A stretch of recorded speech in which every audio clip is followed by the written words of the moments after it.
Well, very good evening from Cosmic Digs. Just looking at the screen. Yeah, this is now live. Oh, what a day! Absolutely full of fog. I never expected to be able to see the night sky.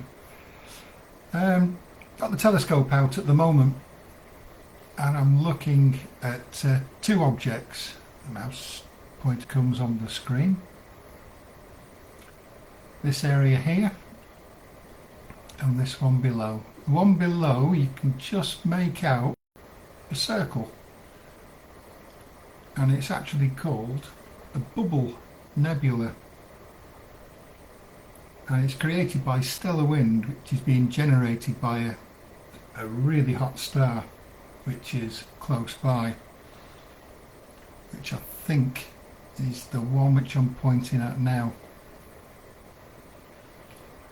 It's over 11,000 light years away, so it's not just round the corner, and it's in the constellation of Cassiopeia.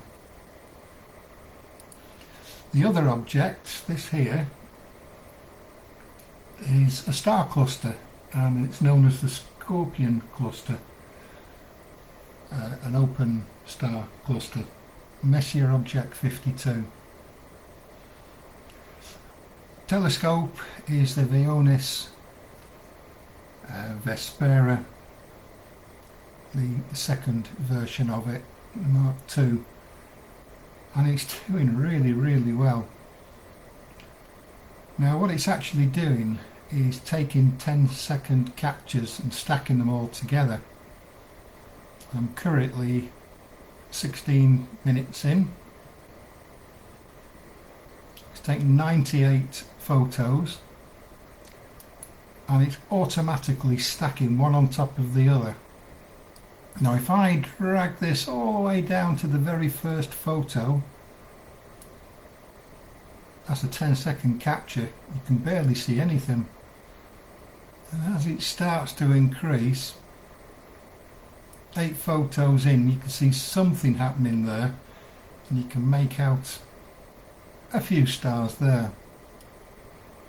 Increase that to 48, nearly 50, and you can make out the star cluster there, and you can obviously see a bit of nebula appearing. Bring it right up to the present, you've got the bubble, you can see a lot of nebulosity around, and even additional nebulosity forming just at the edges here, and that will expand quite a bit further. Really pleased with the capture of this telescope, because this is absolutely raw.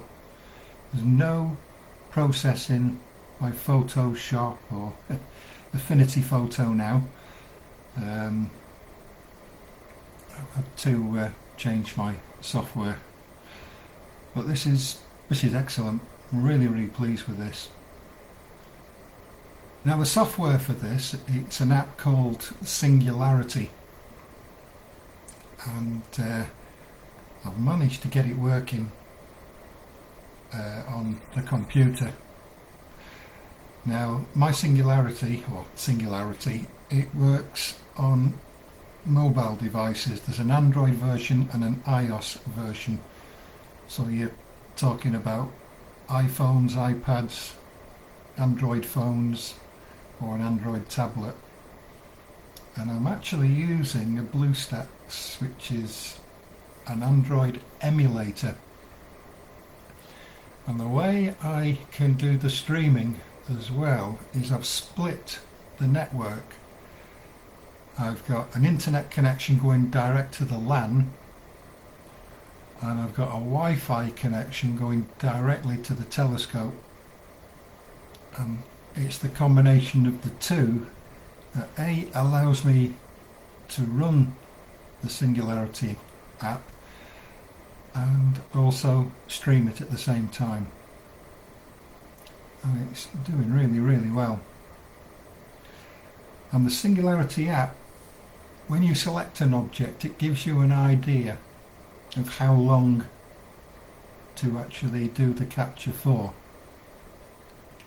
And for this particular object it recommends about 30 minutes. So I'm 2/3 of the way through at the moment, and I really am surprised at the level of detail, and I'm also surprised at how sharp the stars are. They're lovely and sharp. When the capture's finished, it will export the stacked files and the fit files.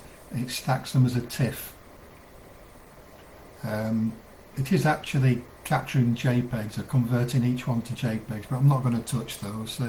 JPEGs are too lossy when it comes to astronomy photographs, and you're always battling with artifacts, and when you start trying to stretch an image which is already compressed, you're going to get nowhere with it. So a TIFF file, or editing the fit files directly, either way is the way to go. But this is looking great. But right, I will call this a draw, and I'll probably continue for about another 10 minutes and see how it develops. If you leave it too long, it becomes washed out. You can overcook it, as they say. Right, a very good evening from Cosmic Digs, and catch you on the next one. Bye for now.